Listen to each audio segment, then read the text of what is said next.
This program lineup is brought to you by Vision Express. NBC's Wednesday primetime lineup comes into focus with Vision Express. Fast, fashionable, focused.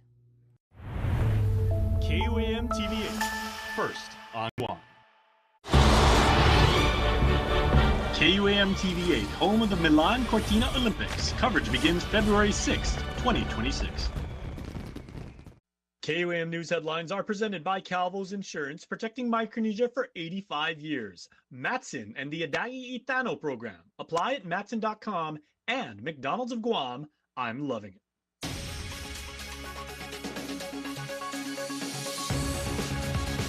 Ahead on KUAM News Primetime.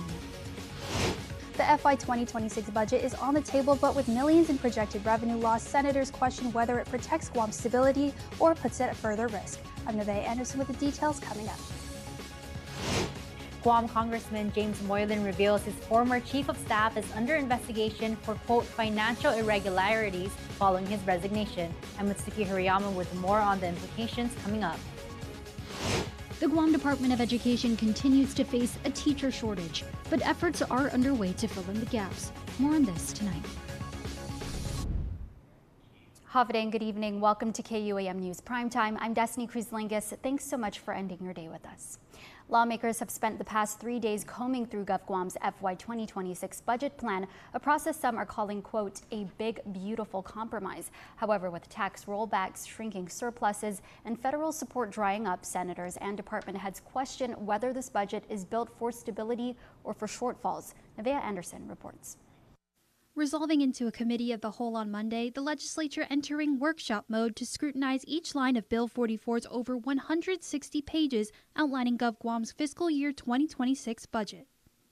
Opening OFB's presentation, Director Stephen Guerrero outlining how the budget's revenue forecast was built, from tracking monthly collections and economic conditions to accounting for federal tax provisions, the state of tourism, and the military buildup. Since the beginning of FY22, revenue collections in the general fund major categories exceeded projected revenues and has continued to exceed revenue projection for the past 3 years. Director for BBMR Lester Carlson says that cushion is bolstered by millions in American Rescue Plan funds set to expire next year. However, the fiscal year 25 surplus is projected at just $56.7 million, a 62% drop from FY24's $149.4 million. Bill 44 also factors in the proposed rollback of the business privilege tax from 5% to 4.5%. Guerrero says this would result in a revenue from 5%. Guerrero says this would result in a revenue loss of $41 million. Carlson cautions pulling such a large amount from the revenue stream. It is what it is. If you take $40 million out of the revenue stream, you're not going to be able to make everybody happy, especially when you're doing things like no provision for the rainy day. He says 87% of Guam's over 13,000 small businesses already pay a reduced 3% rate, meaning the rollback benefits just 680 companies, making over $2 million in annual revenue.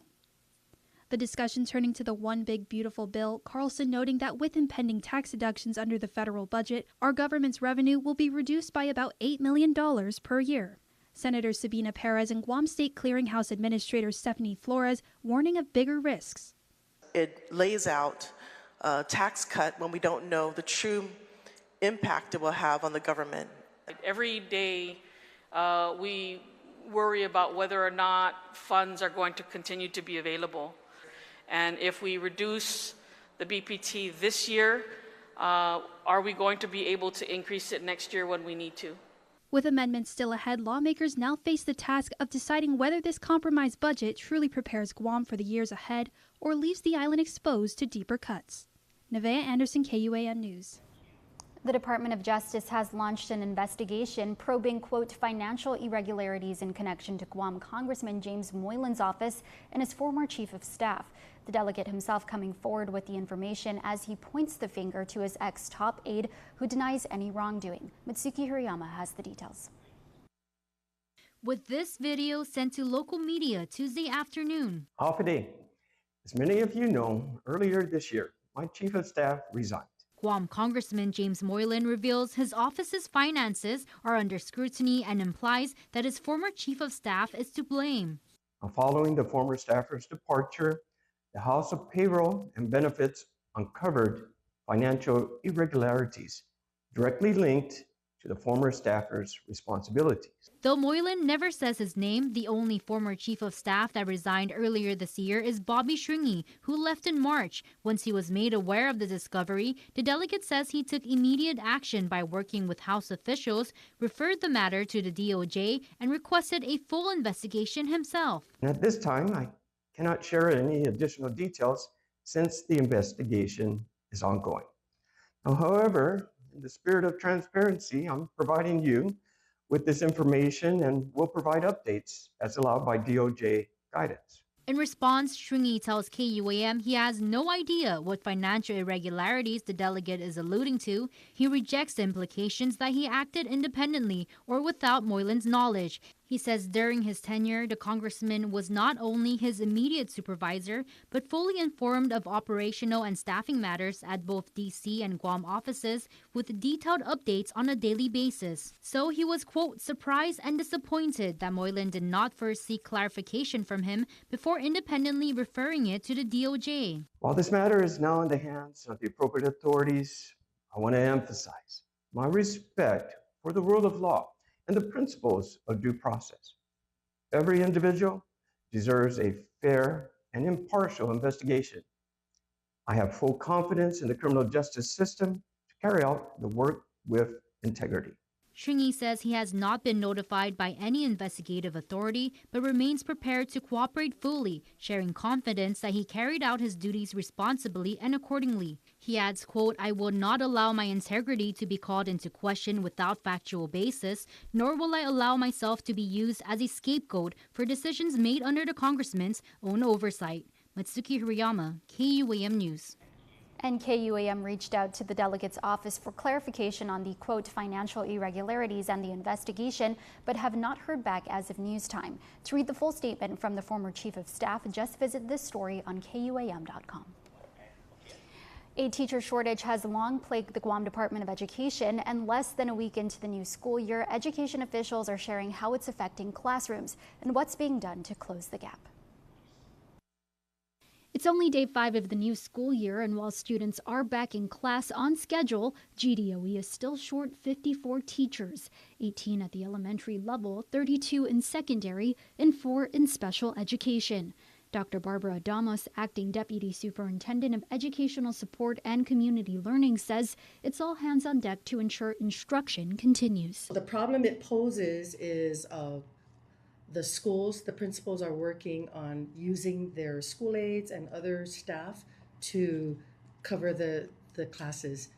And the principals are in charge of ensuring that there are lesson plans provided so that every day is an instructional day and not just a time in the cafeteria sitting and waiting. Not only are principals covering down, but principals are also told to maximize their class loads. So if they have 3 8th grade language arts teachers, for example, and the enrollment is low, we need to start shifting students around to ensure that students do have teachers and that we are maximizing the enrollment that's allowed per period per teacher. Adamas adding they're actively recruiting, but challenges persist, including at least 12 teachers expected to retire by the end of August. Tom Babauta, Assistant Superintendent of Special Education, says the shortage is part of a larger national trend. So teachers are leaving the profession faster than we can recruit and train them. And we have a nationwide shortage of gen ed teachers, but specifically special ed teachers. So it's really difficult. But not insurmountable. Babauta working with the University of Guam to certify 9 new special ed teachers by year's end, with another cohort in the works. Adamas says a grant-funded program is also helping to support teachers. With one of our consolidated grants is we help applicants who have a bachelor's degree in a content area, but they lack the education certification. So they fall under the Master's in Arts teaching program. So they take classes at the University of Guam while they are employed in DOE, and then upon completion, then not only do they have a master's degree, but they're getting full pay. For now, both agree it's a district-wide effort to get teachers in the classroom. A George Washington High School one-to-one aide has been arrested after allegations of assaulting a special education student. Police say Michael Hokuk II faces charges including assault, child abuse, misconduct. The incident was reported on August 8 when a student resource officer met with the school principal after the student's mother filed a complaint and provided photos of her child's injuries. Witnesses say Hokuk restrained the student and made verbal threats. Guam Department of Education officials addressing the incident in an interview with KUAM today. Dr. Barbara Adonis, Acting Deputy Superintendent of Educational Support and Community Learning, and Tom Babauta, Assistant Superintendent of Special Education.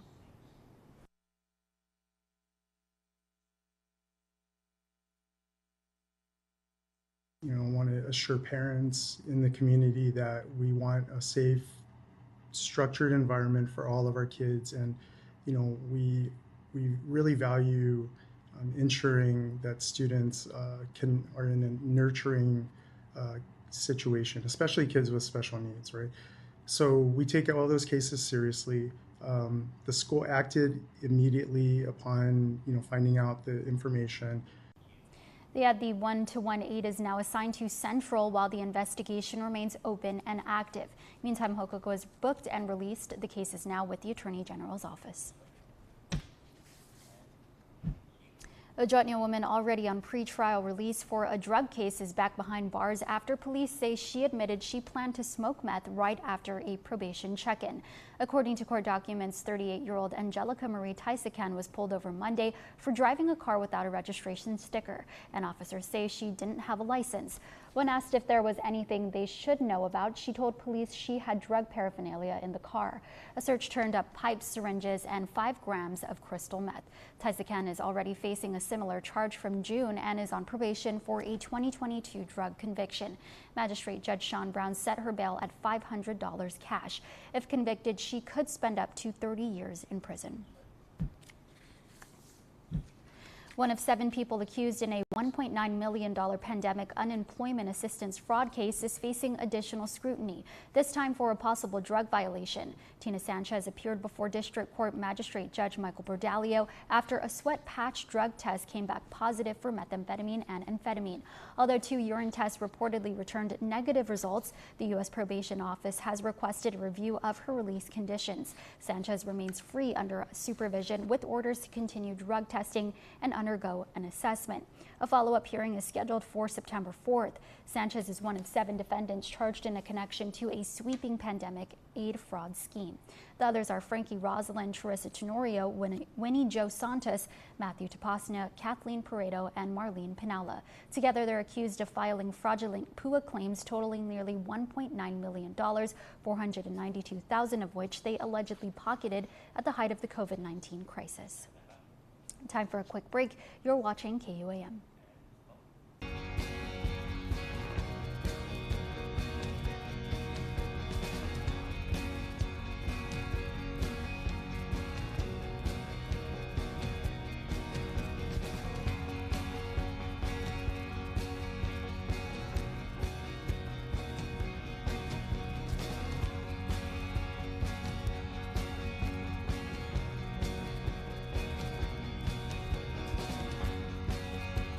GU Self-Storage, located in Harmon next to McDonald's, offers a variety of storage units. With rates starting as low as $95 per month, we offer complimentary use of dollies, push carts, Klein's hand trucks, and pallet jack, with a fully covered loading and unloading areas and ADA accessible units. We offer 24-hour CCTV surveillance monitoring, alarm, and individual pin-coded gate and door access, because your safety is our priority. GU Self-Storage, voted Pika's Best in 2024. Call 671-648-7867 today. NBC's Wednesday primetime lineup comes into focus with Vision Express. Fast, fashionable, focused. KUAM TV8, first on Guam. Win one championship, you're celebrated. Win twice, they call you a hero. 3 times, they say words like legend and dynasty. 4, 5, 6 titles, they'll say enough is enough. But when you've won it all 7 times, what's left to say? The trophy speaks for itself. Introducing the full lineup of Ram trucks. Ram, 7-time winner of Motor Trend's Truck of the Year. I grew up on Guam. Sports shaped who I am. But representing our island on the national basketball team taught me the importance of community. After 10 years in Hawaii, working at Bank of Hawaii, I came home to give back and to lead. At Bank of Hawaii, we're passionate about helping everyone in our community create a better life for themselves and their families to reach their possible. I'm Mike Sakazaki, and I can't wait to help you reach yours. Anything's possible. Reach your possible with Bank of Hawaii. Welcome back to Primetime. Flames lit up the night sky in Dededoo, a massive blaze tearing through the Global Recycling Center and sending plumes of smoke over nearby neighborhoods. The fire sparking evacuations and kept emergency crews on scene into the early morning. Jonah Gonçalves has more.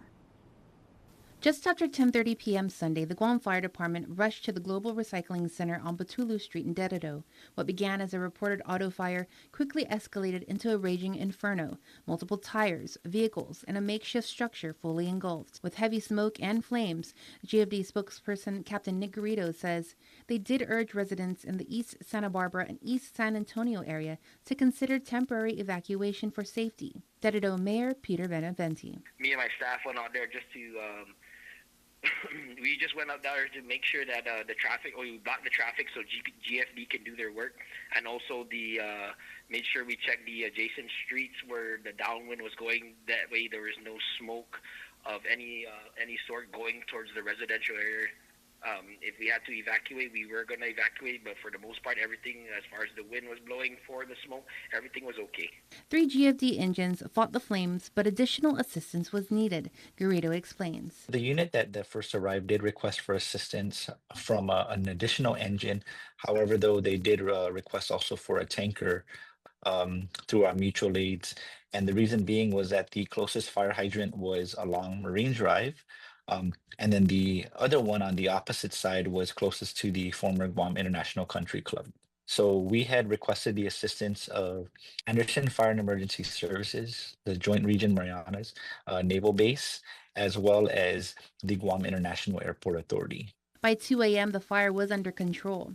Crews stayed on scene until 5 a.m. Monday to ensure all hotspots were extinguished. Benaventi adds that although this is the first time he's encountered a fire in this particular area, I dread the day that area gets on fire because there's so much tires. I mean, right near Global Recycling is the proposed new EPA headquarters, which they have piles of tires. So we were worried that, it was on that side or it might spread to that side. But, GFD, along with, I believe it was the ARF unit, the Anderson Air Force Fire Department, and likewise with the JRM, Joint Region Marianas, the boys up at Camp Blas, the fire units from up there, they did a tremendous job on containing the fire. It took a while, but they did a great job.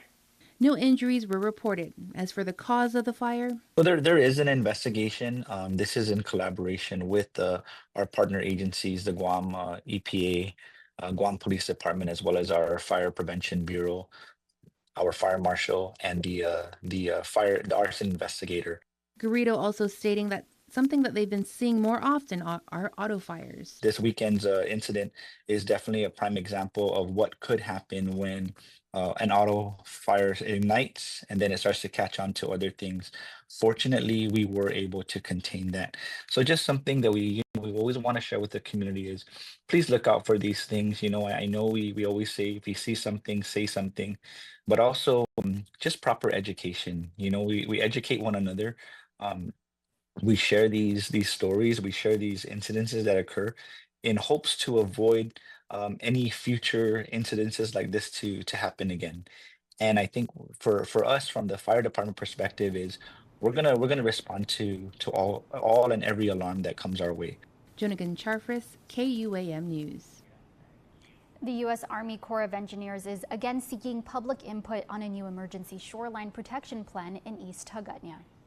The project targets a 2,100-foot stretch of South Marine Corps Drive, an area USACE says is at imminent risk of collapse due to severe shoreline erosion. A previously proposed has now been replaced with a tentative selected plan to build a 1,630-foot precast concrete seawall along Trinchera Beach to protect the roadway and vital public utilities from wave damage and storm surge. Residents are encouraged to review the revised draft integrated feasibility report and environmental assessment and share their input during a 30-day public comment period now through September 8. A public meeting will also be held both in person and virtually on Wednesday, August 20th from 6 to 7:30 p.m. at the Hagåtña Mayor's office. For more information and how to submit your comments, visit KUAM.com. Well, the Guam Police Department traded sirens for smiles Thursday morning as officers welcomed Guam DOE students back for the first day of classes in school year 2025-2026. It's part of GPD's High Five, a 5-0 community initiative starting bright and early at 7 a.m. Officers found out to elementary, middle, and high school campuses across the island. With every high five, fist bump, and warm greeting, they help set a positive tone for students, parents, and guardians. GPD says it's their way of showing support, building trust, and wishing everyone a safe and successful school year. Now for a look at your world at home. Here's a view from Humatsa.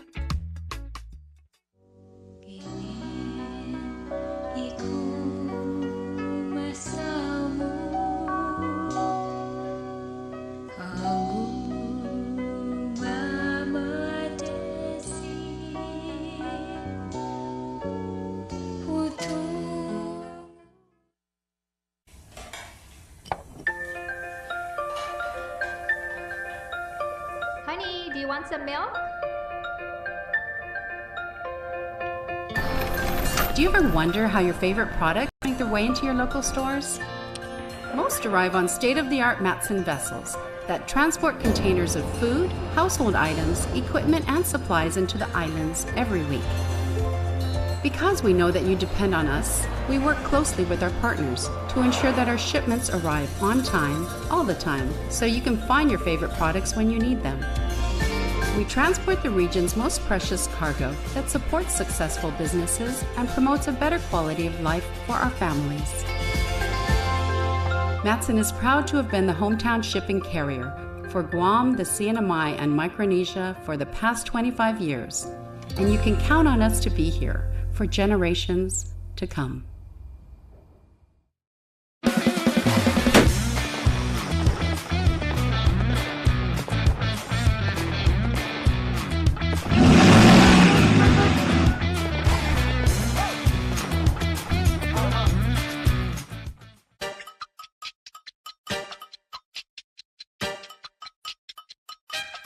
Wesley kicks out. Simon, big three. Oh, baby!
Wesley kicks out. Simon, big three.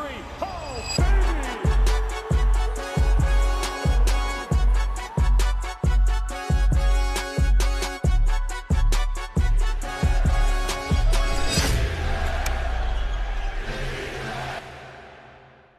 Go left. Better? Go right. How about now? Still nothing. Uh-oh. Tired of unreliable satellite internet? Switch to GTA Air Fiber. Faster and more affordable than Starlink. Get blazing speeds up to 500 Mbps for just $70 a month with no equipment to buy, free professional installation, and Plume Home Pass Wi-Fi included. Built for Guam, backed by award-winning local support. GTA Air Fiber. Ditch the dish and make the switch.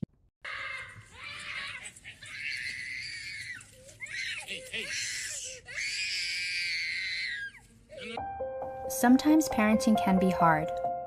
What should I be doing? The Guam Early Learning Council includes partners who can provide you with early childhood services and supports. We are here to assist. For resources and information, simply call 311 Monday through Friday from 8 a.m. to 5 p.m., excluding holidays. Early connection can change everything.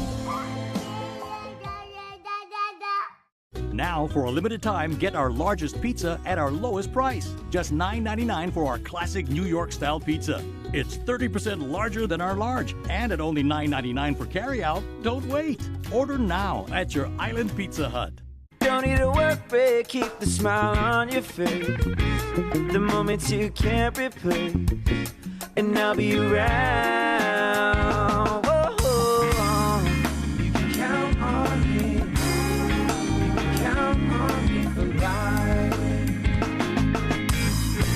Wherever life takes you, we're always here for you. Calvo's Insurance. Count on us for life. News Bites is brought to you by Docomo Pacific Better Together, Fresco Clothing, original custom design apparel of Guam and the Marianas, and the Guam Army National Guard. Live here, serve here. Hey, what's up, my friends? Peace to you and your family, all of us. Peace is awesome. And you know what there are two things of? Flea market and fundraisers. These are two things that our island traditionally loves so much, and there is a combination flea market fundraiser from the Asan Mahina Municipal Planning Council. So please head down to Central Guam and make sure and check them out on Sunday. It's from 7 to 11. Really good things there. You're going to find good deals. You're going to meet really, really nice people. And 7 to 11 in the morning, right? On a Sunday, you're going to get that island vibe. Everybody just coming out of mass and everything like that. It's the best. Make sure to head down there. You won't regret it. All right. When opportunity comes calling, will you answer? All right. And for the Guam Women's Chamber of Commerce's membership meeting, you don't need to bring your phone. Actually, no, take that back. You do need to bring your phone because I want you to add all the contacts you're going to make. I want you to take pictures and the selfies and take notes because this is an amazing opportunity to learn, to grow, to explore, to network.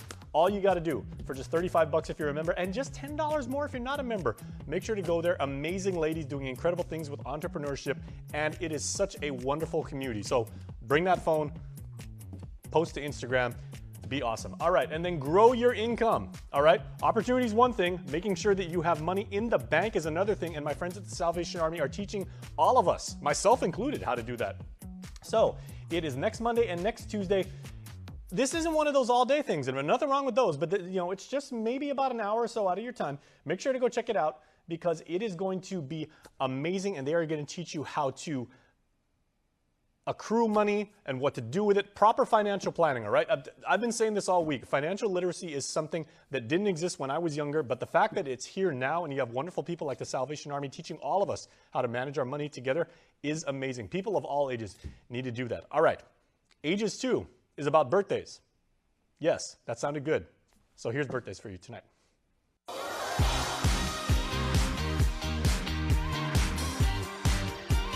Best wishes on this Wednesday, Biba Cumpleaños, and hey, we gotta say it, happy birthday to Donna Jo Espinoza from the beautiful southern village of Santa Rita. Happy 47 years old, Donna Jo, from your family, who wishes you the very, very best. They say, happy midweek, have something amazing to eat, and they're celebrating you.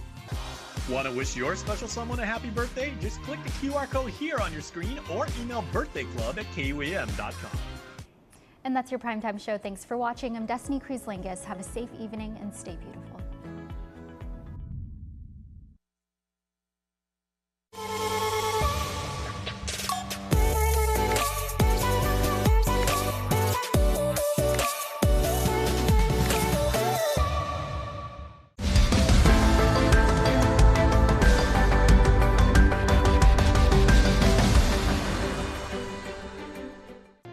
Hafaday, I'm Matsuki Hirayama. Welcome to a special edition of The Hub.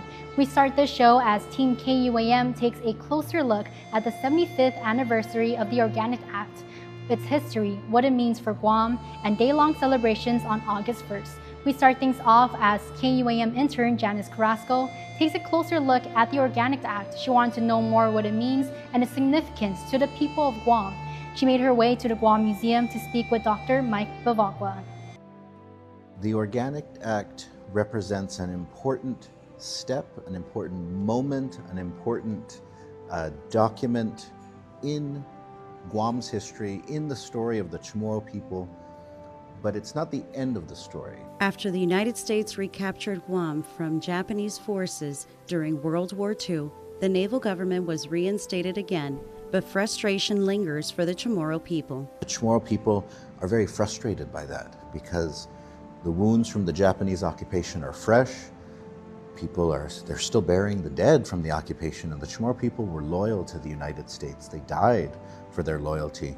And so they felt that after all that they'd been through, to still be denied self-government, to still be denied the right to even elect their own leaders, to still be denied the basic sort of dignity of having their own government in their own island, that was too much. Guam Museum curator Dr. Michael Lujan Bavacqua explains with emotion the story behind the Organic Act and the hardship leading to its passage. The Chamorro people don't really have a lot of rights. They're U.S. nationals. There's no citizenship. They don't have rights under the Constitution. The Navy gets to basically, a naval governor gets to decide everything. They would like more rights, self-government. They want to participate. They want to elect local leaders. They want, basic rights, basic respect. This doesn't happen though before World War II. After the Chamorros have been through so much pain, death, and injustice, they wanted to know what was next. How much do they have to go through in order to obtain what they have always wanted, which is to stand up for what they believe in and have a say? After the war is over, the land takings begin to create the bases, the post-war bases. And so the Chamorro people start to lobby their appointed local elected leaders, and they start to basically say, what is going to happen to us?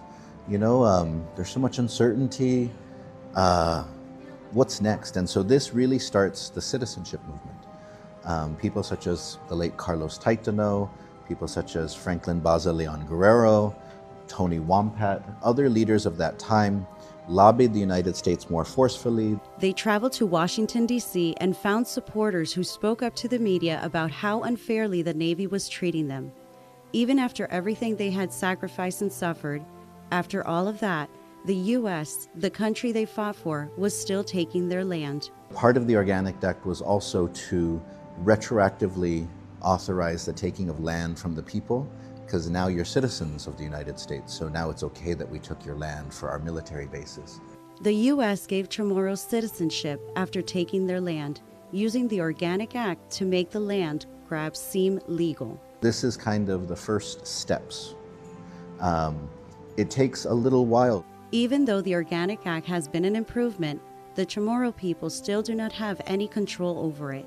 So the Organic Act is the law that governs our connections to the United States, to the Constitution, but we don't get to control it. If we want it changed, we have to go to the US Congress and we have to ask them to change it for us. So that's one of the frustrating things, is that compared to where my grandparents were and my great-grandparents were before World War II, you can argue that it was an improvement because they had no US citizenship, they had no rights, they had no standing whatsoever. But looking at where we are today, we have a law which governs our relationship to the United States that we don't have any control over. So that's why even issues like citizenship for Guam, if the Organic Act was repealed, then people on Guam might not receive citizenship in the future because the Organic Act is what enables certain things. If the Organic Act was changed or repealed, we might not be able to elect our own legislature anymore. We might not be able to have a local government anymore because the Organic Act allows us to have these things. So this is part of the reason why, looking at where we are today, celebrating the history of how it was an important step for the Chamorro people from where they were to having no rights, no standing under the United States, wanting more, but then looking at where we are now and thinking, where do we go next? The Organic Act was an improvement, but it shouldn't be the end of the story. The Organic Act was a step forward because it gave people in Guam U.S. citizenship and some rights that they did not have before. Dr. Bivacqua points out that Guam still has no control over this law, and if it were ever repealed, those rights would be taken away. So while it is an improvement, it should not be seen as the final answer for Guam's future. The Organic Act is a document where it governs us, but we have nothing to do with it. Now that the Organic Act is in place, many of the Chamorro people are asking, what is next? It helped with obtaining their citizenship, but they still do not have a say, nor do they have the right to vote. They feel like for all the tragedy they have gone through, they should have more rights. If I could, say something about the Organic Act, it's just to remember that it was a very important step in our journey of our political development, our relationship with the United States. But the relationship still has to grow. Relationships still have to grow. It is not the end. Guam is just a territory, and if it is left at that, then we are not allowed to evolve. When asked what would he change from the Organic Act, some sort of clause in which at a date in the future, the Chamorro people would have been given a chance to vote and express on what they wanted next for the future. So while it is an improvement, it should not be seen as the final answer for Guam's future, because our people deserve more than borrowed rights. We deserve a future we can shape for ourselves.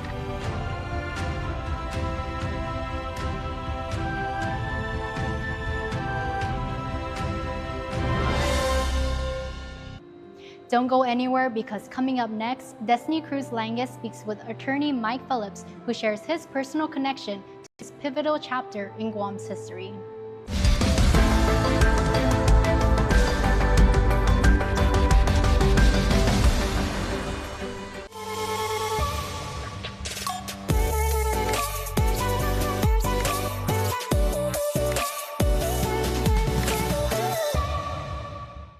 Get set to ace the school year with Kmart's A+ deals for every grade.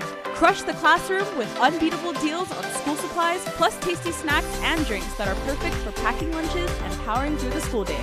College bound? Get campus ready with dorm essentials like bedding, organizers, and cool touches to make it yours.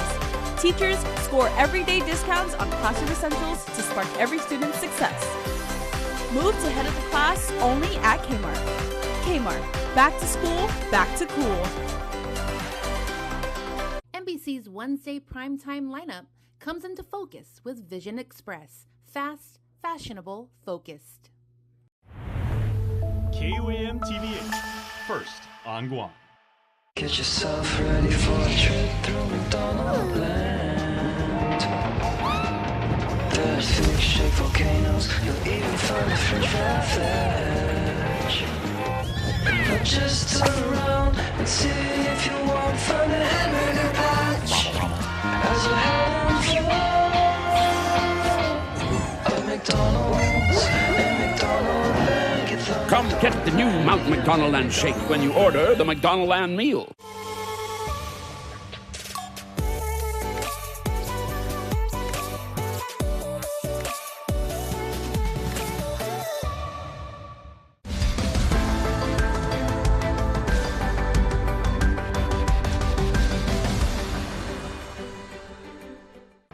The fight for human, civil, and political rights on Guam began in the early 1900s, pausing only briefly during the war. But soon after liberation and amid sweeping land takings and no change in political status, the Chamorro people of Guam pressed forward. We take a look back at a defining moment when they rallied together, raising funds to send Baltasar J. Bordalio and Francisco B. Leon Guerrero by Navy ship to Washington, D.C. in pursuit of U.S. citizenship. Tonight we speak to attorney Mike Phillips, Bordalio's grandson, who speaks about his personal connection to this pivotal chapter in Guam's history. For attorney Mike Phillips, growing up, Baltazar J. Bordalio was simply Grandpa. As a child, Phillips didn't yet grasp the weight of his grandfather's legacy or the significance of his contributions. I grew up with him as my grandfather, so I ranched with him and did that for years, as my brother and my cousins did too. So I knew him from that perspective. It wasn't until his teenage years, through college and into law school, that Phillips began to unpack the history his grandfather helped shape. He started to understand the causes B.J. Bordalio fought for and his role beyond Grandpa.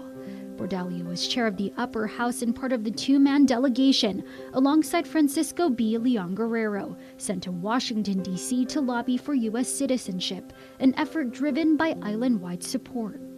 That effort to raise money to send my grandfather and F.B. Leon Guerrero to Congress. And they would take sheets and go from house to house singing, and the school children all contributed. Read what was said in Congress. They said, you took school children's money to come here. Like, you're kidding me, right? No, it's they saw it as something bad. And it's like, these guys rode a ship. I mean, it took weeks to get out there, but that's the perspective. And despite that perspective, the goal was clear and true.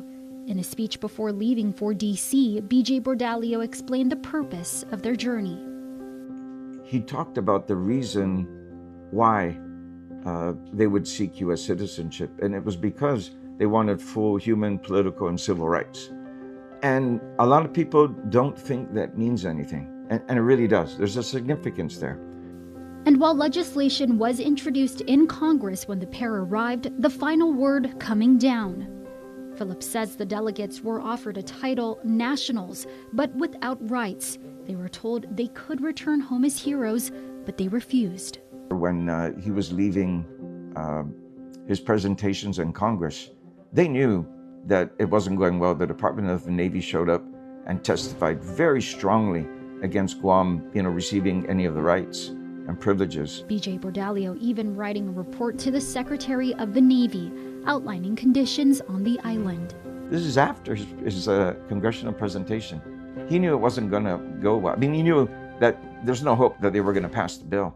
But if you look at the things that he asked for, just basically asking that the Navy governor treat them like humans. I said, most people don't appreciate the significance of writing an open letter to the Secretary of the Navy about this Navy governor.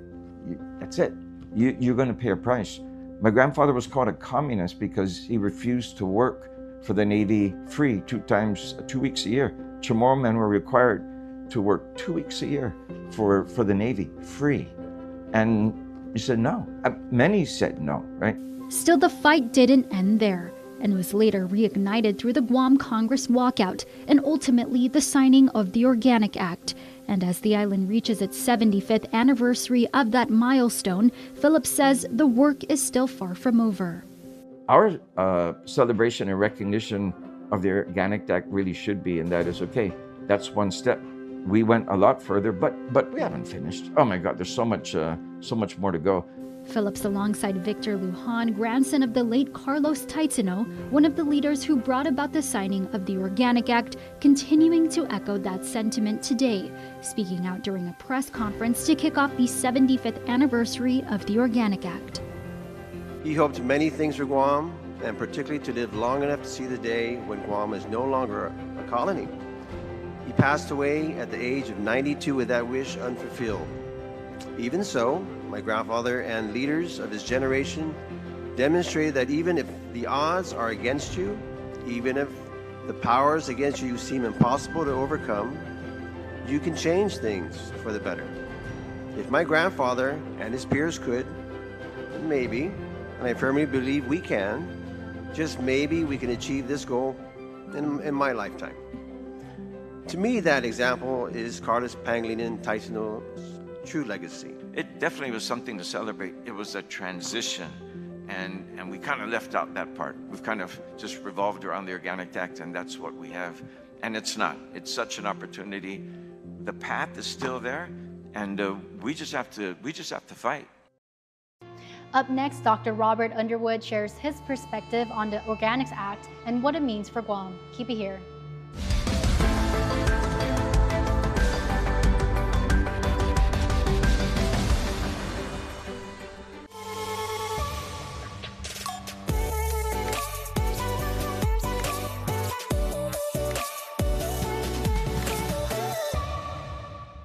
This crispy chicken is from a taco place. This crispy chicken is from a taco place? Hey, this crispy chicken's from Taco Bell?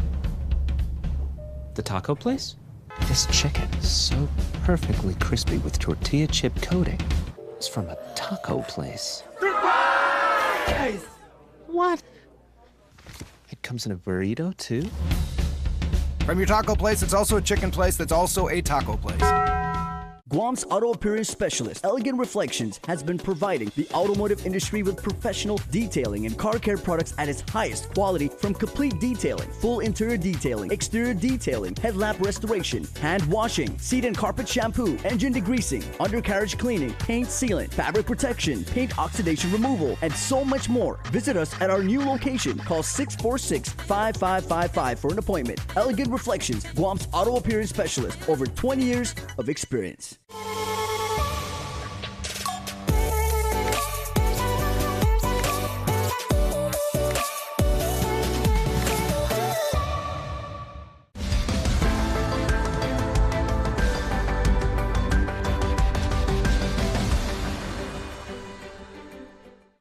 With the 75th anniversary of the Organic Act comes various thoughts and perspectives. Former Congressman Dr. Robert Underwood shares his. He was one of the guest speakers for critical conversations on the Organic Act, our journey yesterday, today, and tomorrow. Our KUAM intern, Ari Kitigwa, sat down with him recently. The Organic Act of Guam.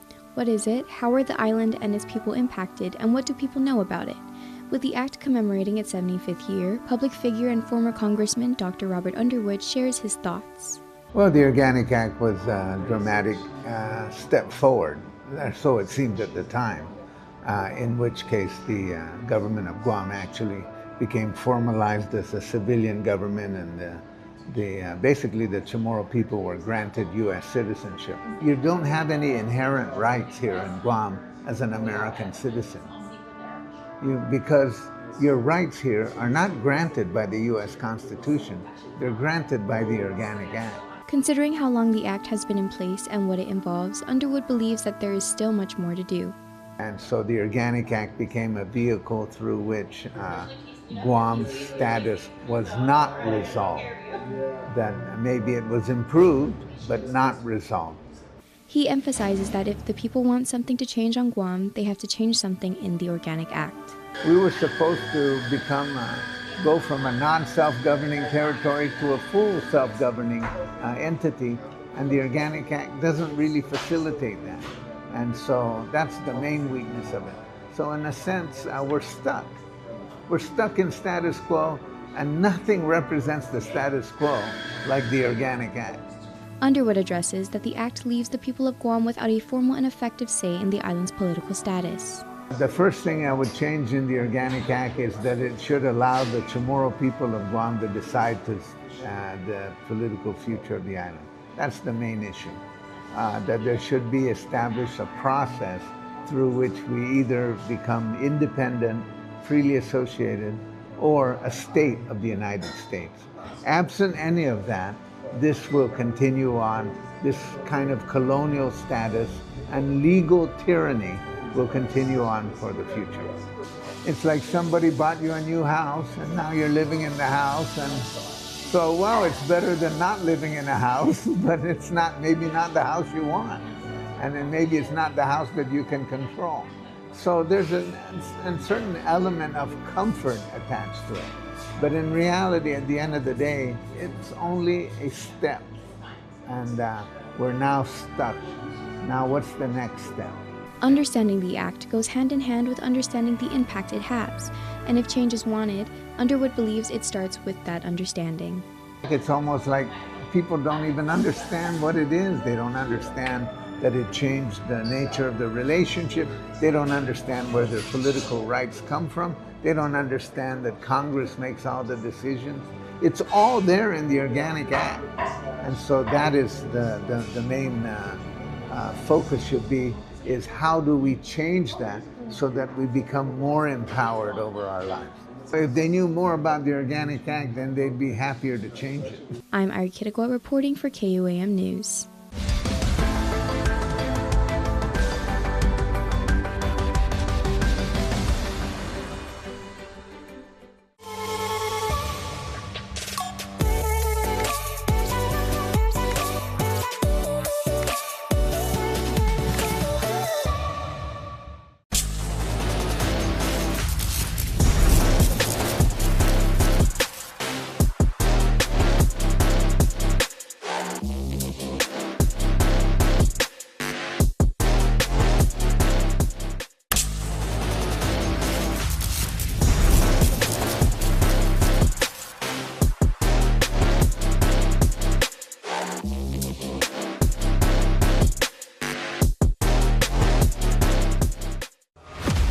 Win one championship, you're celebrated.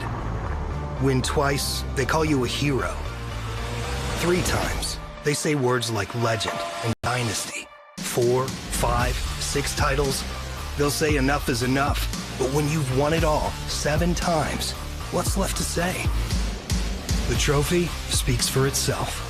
Introducing the full lineup of Ram trucks. Ram, 7-time winner of Motor Trend's Truck of the Year.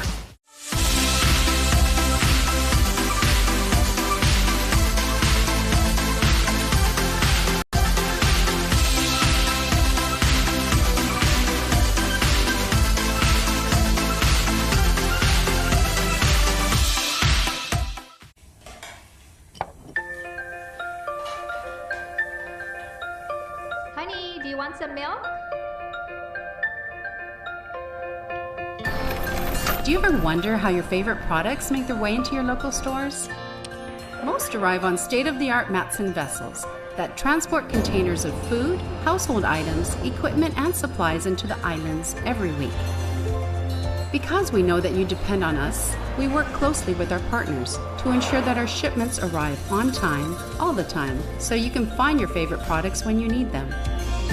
We transport the region's most precious cargo that supports successful businesses and promotes a better quality of life for our families.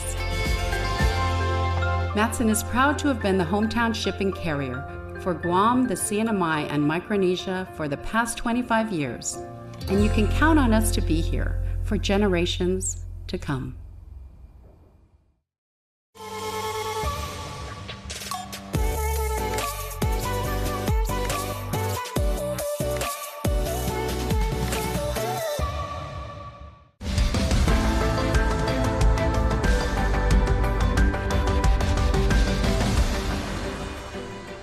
It's August 1st, 2025. 75 years ago, the Organic Act became law, and while it didn't answer every question about our political future, it opened the door to self-governance, U.S. citizenship, and the next chapter in our island's identity. From the first drops of rain this morning, island leaders, elders, families, and government of Guam officials gathered at key sites across our capital, starting with a flag-raising ceremony at the Governor's Complex, followed by another at the Guam Congressional. Mark resilience, identity, and progress hard won. Lieutenant Governor Josh Tenorio reflects on the long roads and quiet victories that led to the establishment of a government by our people. For generations, decisions about our future were made thousands of miles from our shores, with limited input, if any, and without our vote. Then came the Organic Act. It did not fix everything. It did not give us the measures of civil rights and equality as we had hoped. To be clear, it's not a constitution written by us, for us, nor does it grant us full representation in the nation we help defend. And we remain without a vote in Congress, without a full say in the affairs of a nation that we have helped build and protect. Yet, it still is for a generation of Chamorros 75 years ago who had endured the hardships of occupation in war, and after an unparalleled achievement and resulted in meaningful progress. The Lieutenant Governor adding that the Organic Act remains a foundation, a first step toward a future still being molded by our people. But today, we mark this day because it has been a starting point. It was the moment the door to self-governance opened, even just slightly, and we stepped through. So let us move forward together, we, the leaders of Guam, the public servants of Guam, the people of Guam, with gratitude for those who have brought us this far, and with hope lighting the road ahead. Viva Gov Guam! Viva! Happy anniversary, Gov Guam! And in the midst of contemporary dissatisfaction with the Organic Act, Polly Eric Forbes asks us to remember what it meant for those who were there to see it change their lives in real time. For those who hoped and prayed for the U.S. Armed Forces to return while enduring occupation by the Imperial Japanese Army. For those who were frustrated by the constant shifts in law that came with naval governance thereafter. For all that the Organic Act did not accomplish, to understand the satisfaction, if not happiness, of most of our leaders when the Organic Act became law, we must remember what came before. We must feel what our parents and grandparents felt whenever a new naval governor sailed into Apra Harbor. Because a new naval governor meant everything was back to square one. With each new naval governor, Guam's laws changed. What one prohibited, the next allowed. He was judge, jury, lawmaker, and law enforcer. Guam's political and business leaders were tired of feeling like they were soldiers without uniforms, taking orders from a Navy captain who ran the entire island as if it were a ship under his command. The hope and dream of these leaders was not that the Americans would go away, but rather that Guam would become more American and to be treated as such, with a civilian government elected by the people. Just as our parents and grandparents yearned for a political system that respected the dignity of the people of this land to govern themselves, we too need to cast our eyes towards the future and fight for what enables our people to govern our island in the best way possible